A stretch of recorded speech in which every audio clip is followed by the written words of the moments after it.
বিটিচিত ৰাজনৈতিক গৰম বতা আগন্তুক বিধানসভা নিৰ্বাচনক কেন্দ্ৰ কৰি তীব্ৰ হৈ উঠিছে ৰাজনৈতিক তৎপৰতা। 4 নং বাউখুংগ্ৰী বিধানসভা সমষ্টিত ইউপিপিএলৰ প্ৰাৰ্থী প্ৰতিভা ব্ৰহ্মৰ নিৰ্বাচনী প্ৰচাৰ সভাত বিৰোধী দলসমূহক তীব্ৰ সমালোচনা। অনাগত দিনত ৰাজ্যৰ সৰ্বাংগীন উন্নয়নৰ কাম কৰিবলৈ প্ৰতিশ্ৰুতিবদ্ধ উল্লেখ কৰিব বিচাৰিছো। এই ধৰণে অন্তিম দিনত নিৰ্বাচনী প্ৰচাৰ প্ৰক্ৰিয়া আৰম্ভ হৈছে। বিটিচিত নিৰ্বাচন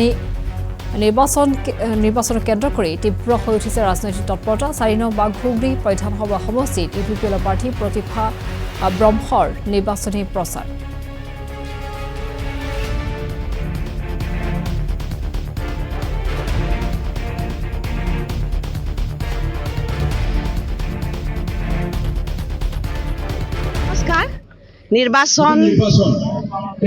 নিৰ্বাচন প্ৰচাৰৰটো বাছ অলপ সময়হে বাকী আছে, মানে 4টাত আমাৰ শেষ হৈ যাব। তো তথাপিও আমি গাঁৱে গাঁৱে ঘৰে ঘৰে সমাজৰ লগত মিলি পেলাই আমাৰ কথাটো বুজাবৰ কাৰণে চেষ্টা কৰি আছোঁ। আমি বাউখুংগ্ৰী সমষ্টি বহুত দীঘল ডাঙৰ সমষ্টি হয়। ইয়াত 223টা বুথ কমিটি আছে, ইয়াত 800মান গাঁও আছে আৰু ইয়াত 42টা প্ৰাইমাৰী ইয়াত মানে অন্তৰ্ভুক্ত হয়। 9টা বিটিচি পৰিষদীয় সমষ্টি ইয়াত অন্তৰ্ভুক্ত হয়। তো সেইকাৰণে প্ৰতিটো গাঁৱত যোৱাটো অসম্ভৱ, তথাপিও বহুত চেষ্টা কৰিছোঁ। আৰু এতিয়া আপোনাৰ মেডিয়া দ্বাৰা আমাৰ পৰম শ্ৰদ্ধেয় বাউখুংগ্ৰী সমষ্টিৰ ৰাইজক মানে এপিলহে কৰিব বিচাৰিছোঁ যাতে চবে আহে আৰু আমাৰ ট্ৰেক্টৰ ছবিত ভোট দিয়ে ভৱিষ্যতৰ কাৰণে, ভৱিষ্যতৰ উজ্জ্বলতাৰ কাৰণে, আৰু ভৱিষ্যতত যাতে এই সমষ্টিত উন্নয়ন আমি কৰিব পাৰোঁ।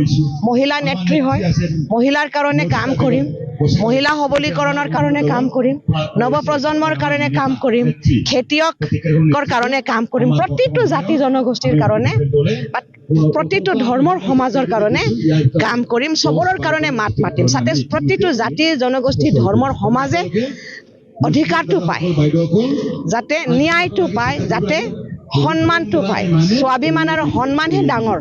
তো আৰু ইয়াত এইটোৱে ক'বলৈ বিচাৰিছোঁ যাতে ৰূপম ৰয় ডাঙৰীয়াক কোনেও ভোট নিদিয়ে, কাৰণ তেখেতে আমাৰ সেই বাহিৰৰ মানুহ হয়।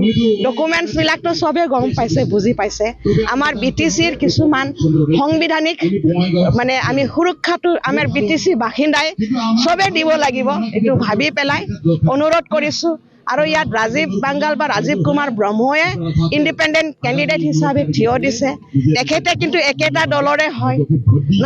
ৰূপম ৰয় ডাঙৰীয়াও মানে কোনোদিন BPFৰ ডাঙৰ নেতা বুলি আমি কোনোদিন তেখেতক দেখা নাই। সেই নিৰ্বাচনত যেতিয়া কেণ্ডিডেট ডিক্লেয়াৰ দিছে তেতিয়াহে আমি গম পাইছোঁ তেখেতে BPFৰ পৰা থিয় দিছে। তো মানুহে সন্দেহ কৰি আছে ইয়াত তেখেতে বিজেপিৰে মানুহ হয় বুলি, কিন্তু BPFৰ ষ্টেম্প লৈ পেলাই তেখেতে খেলি আছে বুলি আমি সেই মানে চিন্তা চৰ্চা বা বহুত ইণ্টেলেকচুৱেলছবিলাক এই কথাটো বা এই মন্তব্যটো দিছে। আৰু লগতে ৰাজীৱ বাংগালো সেই বিজেপি আৰু BPFৰে হয়। তেখেতক ইণ্ডিপেণ্ডেণ্ট কেণ্ডিডেট হিচাপে থিয় কৰাইছে যাতে মানে ইউপিপিএলৰ ভোটটো বিভাজন কৰিব পাৰে। আৰু সেইটো মই অনুৰোধ কৰিছোঁ, এপিল কৰিছোঁ আমাৰ ৰাইজক, বাউখুংগ্ৰী ৰাইজক, যাতে চবেই মিলি পেলাই ভৱিষ্যতৰ কাৰণে আমাৰ সেই বাউখুংগ্ৰীত, স্পেচিয়েলি বাউখুংগ্ৰীত যোনে BPF হয় বা যোনে বিজেপি হয় বা আমাৰ ইউপিপিএলৰ লগতে ইউপিপিএলৰ ট্ৰেক্টৰ চিম্বলতে ভোট দিয়াৰ কাৰণে মই অনুৰোধ কৰিছোঁ। নমস্কাৰ।